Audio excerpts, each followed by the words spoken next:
Recording. Okay, hi guys. So Dr. Ben Fung here.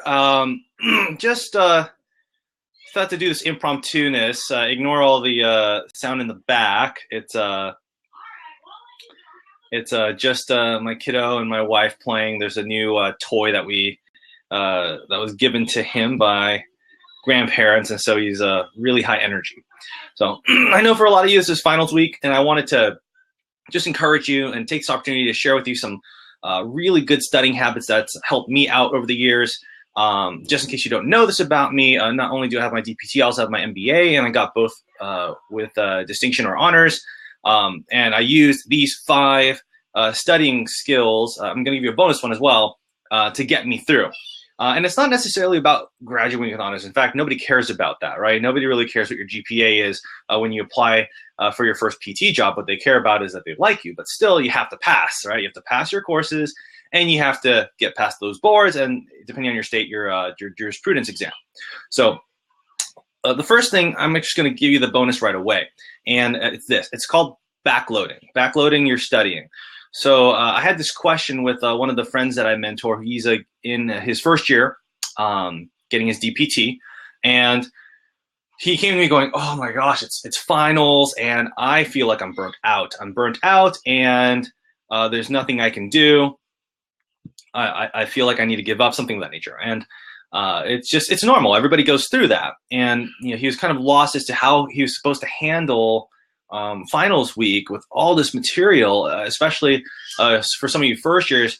A lot of programs, they kind of stack fall quarter, or kind of like the quarter after summer, or the quarter after like your second or first practicum, depending on how many you have. That's like your other weeder term, where it's all there. It's like neuroanatomy. It's I think sometimes you get pharmacology, and you get physio, and you get all these hardcore classes. Sometimes it's the first ortho class as well. So it's all hardcore stuff, and you don't know what to prioritize. And so backloading is something that I developed over the years, where if you imagine the worst case scenario, you have you have a weekend to study, but it's you have Monday and Tuesday, bam, bam, 2 finals in a row.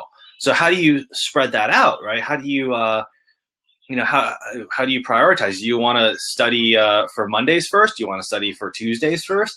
What's the ratio of them?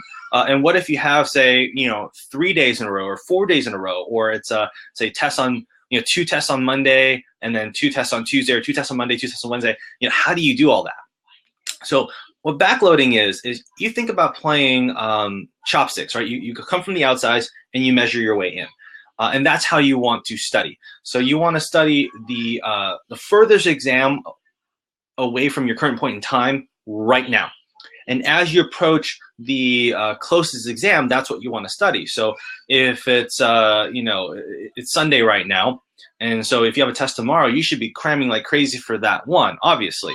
But say you have a test on Tuesday as well, there's no need to actually study that right this moment. You have all of Monday to do it. Same with Wednesday. You shouldn't be studying any kind of Wednesday materials today.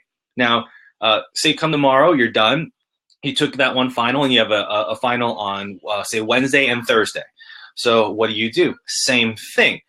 Monday, after you're done with your finals, spoil yourself. Do whatever you need to do to just kind of unwind a little bit. Don't take too much time. And then study for Thursday's material on Monday.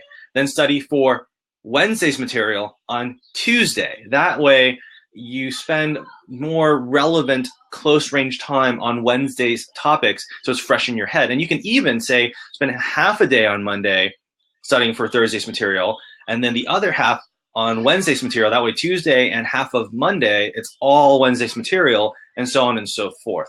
And that backloading strategy is really, really nice, because it takes advantage of a little bit of mirror exposure effect, where just because you studied a little bit a while ago, it comes back to you, the day and the time that you have to take the test. But also you get the most relevant stuff in right away. So that's kind of your bonus strategy. Oh, it looks like welcome to Blab, Chad and Kristen and Jesse, welcome.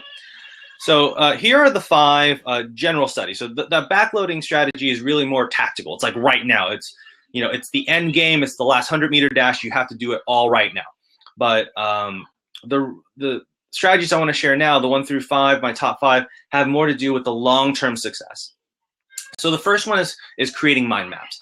Whenever you're studying, make sure that you're linking various materials. If you're a really big book reader, that's great, but make sure that the book links to the lecture. If you're a lecture studier like myself, where I pace around with inches of PowerPoints, then make sure that page 6 relates to page 18. Make sure that the 17th slide relates to the 3rd slide. Make sure that you create this web of interlocking and interwoven content and material, because when we study like that, we know that the brain works like that, right? The brain's memory functions work through association. So you have to make sure that you create mind maps that relate and associate various pieces of information. Number 2, there's a lot of pressure during lecture to get everything down, right? I need to understand that right now. Whatever they're saying, I got to understand. I got to write notes also, and understand and write notes, understand and write notes, and it becomes crazy. Here's the thing: unless you're Sheldon from Big Bang Theory and you have eidetic memory, or you're one of the geniuses that sat next to me and they just remembered everything. If you're like me, it's going to take some repetition to get information down. And so don't feel pressured to understand the material right then. Just make sure that you write down good notes, or at least highlight and circle certain experiential aspects where if you notice that the professor is really spending a lot of time doing something, highlight that, write that down, write a couple of things that they're doing and saying and highlighting again, and bring that back to strategy 1, which is mind mapping. So make sure you link some of those things together and just take notes. Don't worry about understanding the lecture during the lecture. Just make sure you capture the content of the lecture while it's happening. Then figure it out after. Figure it out after when the class is over, while you're studying, and while you're reiterating and recreating those mind maps and through those repetitions. And that leads to strategy 3, which is be able to teach someone else. It all depends on how you study. For me, I study primarily alone until it gets closer to the exam. And that's when I start to just kind of socialize a little bit and listen to what people are saying and seeing if there are questions, and if people wanted to create discussion and create input. If it's my turn to talk, I want to make sure I can teach the material, right? If you can teach it, then you've learned it. And so that goes back to strategy 2, which is make sure that while you're doing that lecture, there's no need to understand it then and there. Understand it later so you can teach it later, so that you can ace that exam later. And you do so by creating those mind maps, those interwoven periods of association of various pieces of content, say slide 5 and slide 35, and how that relates to maybe 2 lectures ago, slide 2, that kind of stuff. That's when you really make sure that you don't just know the information as a laundry list, but think about it as kind of like a rainfall, right? All this information's together and they kind of mingle together. Now you understand the whole picture, rather than just, I have that bony landmark. That's great, but what does it have to do with anything, right? And when you're in clinical practice, that's all about relationships. So be able to teach somebody.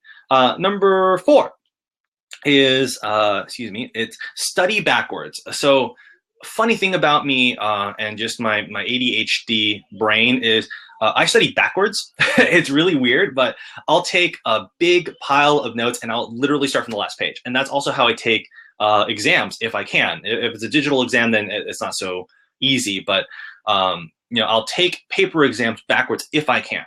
Part of it is a test taking strategy because I don't want to feel a count up pressure. I rather have a count down pressure. It's just me. It's weird. I know. But I also, the reason I want to study backwards is because you observed and experienced the lecture in forward time, right? The professor introduced the topic, went deeper, closed it out. So why not go backwards? You start with the summary aspects, you get deeper, and then you go back to the introduction. If it still makes sense, what has happened is you've met it at 2 different time points together. And by doing so, you understand it more thoroughly through the interactive, relational mind map type activities. By starting backwards, I'm like, oh yeah, I remember that. I remember how we talked about, say external rotation and how that relates to, a capsular pattern, and how that, then leads to internal rotation, then you lose elevation. That makes so much sense. And in fact, that makes a lot of sense because pages before we were talking about the importance of, X, Y, or Z, and then that makes things relate a little bit better. It forces you to dig back into that lecture experience and that learning experience and create those connections first, rather than just blindly going page 1 through whatever, and you're not creating connections. What you're really doing is you're just replaying things, right? So think about watching a movie backwards. If I played a scene and I ask you what's the scene before, that makes you understand the movie better, and it also makes you remember it and recall it. Whereas if I just played something and say, okay, what's the next scene, or was a couple scenes later, you may or may not have to work that hard to recall, which means that you're not working that hard to create that mind map. So study backwards. Finally, the last one I have for you is, yes, that's right. Be able to identify anything and everything as is. So even if it's this little tiny piece of information, say go back to anatomy, all right? So say it's like this really tiny snapshot, like this much little tiny thing of say the radius, okay? Be able to identify the radius. Be able to not only identify that, but where it is, which side it is, which orientation it is, from the way you're looking at it, where it connects, what it connects to, what's on top of it, what's beneath it. And then flesh it out, literally. Like go, okay, well then the ligaments are connected this way, the muscles that are around it are these, and the muscles that are above those are these, and then the various nerve connections are these, and the function is this, and it goes all the way back up the brachial plexus into these nerve roots, etc. So, as it spans out to more, more applicable information, say you're taking an ortho class and you're trying to, say, recall some clinical prediction rules, be able to identify certain things, but both forwards and backwards by little tiny pieces. So 40 or older, or say even under 40, severe flexion moment. What do you think that might be, right? It could be discogenic, it could be nerve root, whatever. And then go, okay, well if I'm there, and that's kind of what my working physical diagnosis, then let's expand to all the various CPRs that can be used. It doesn't even have to be completely related, but then you start to create those relational mind maps, right? You're like, okay, I have numbness and tingling in the hand. All right, let's think about Wayner's cluster. Let's think about the various ways I can test for that. Let me think about some of the medical diagnoses. Okay, the tingling in the hand. It could be certain nerve entrapments at various tunnels. It can go all the way back up to the C-spine, right? And so what you're doing is you're starting from this little microcosm point, and you're recreating that mind map from that one point. And it all kind of links together, these 5 strategies. Strategy number 1, which is just start by creating these links, start by relating one slide to the other, one piece of information to the other. That loops back to the 5th strategy, which is start from this little tiny bit and now rewrite and redraw these various mind maps so that you really know it for yourself. And then again, play chopsticks again. What's 2 and 4? Well, 2 is just gather the information during the lecture. Don't feel pressure to understand it thereof. And then number 4 is study backwards, right? Study the entire lecture backwards so that it forces you to recall what was before. How did I even get here? Right? That's a lot more productive than just kind of replaying it in your mind. Because if you're like me, if I'm going through pages 1 through 40 on a really long, say, neuroanatomy or pharmacology lecture, I will glaze out. I mean, by page 2, I'm thinking, okay, I'm gonna do something else later. I'm completely distracted. But if I force myself to work backwards and reconstruct it in my head, that's reinforcing the mind map abilities. That's reinforcing the ability that you can teach, because you're teaching yourself right then. And then if you start in media res, right, and just in the middle of nowhere, sorry, I bumped my mic, in the middle of nowhere, then you're also not only be able to teach yourself, but you can also teach others around you, which means you know the information because you can reconstruct it from a fine little pinpoint of detail created by all that work you did creating mind maps to begin with. So those are my 5 study habits for success. It's worked really well for me in the DPT program. It's worked really well for me in the MBA program. I wish I had these study skills during undergraduate. I hope it helps you. For those of you that are in finals week, remember the backloading studying strategy, which is, if you have 2 tests lined up right next to each other, study for the first one in time as close as possible, and then work with the next one in a further wait time. So today, Sunday, if you have a test on Tuesday, study for Wednesday's test material tonight, and then study all Monday for Tuesday's test, because you have plenty of time on Tuesday to cover Wednesday's material. So I'll load this up on UpDoc Media, and if there's any questions, just let me know. I hope it's helpful to you. For all of you in finals, best of luck. You have my confidence, you have my support. Just reach out if you need any help. We're here to help you out and make you successful. And for those of you that have a little bit more in the program, just stay with the grind. It's absolutely worth it. And for those of you that are going to graduate come spring, summer, welcome to the club. So that's all I have for you. Again, I am Ben Fung from UpDoc Media, testing out the new Mac, giving you some study strategies. Hopefully it all works out. I'm this converted PC user, so wish me luck. All right. Have a good night, guys. Take care.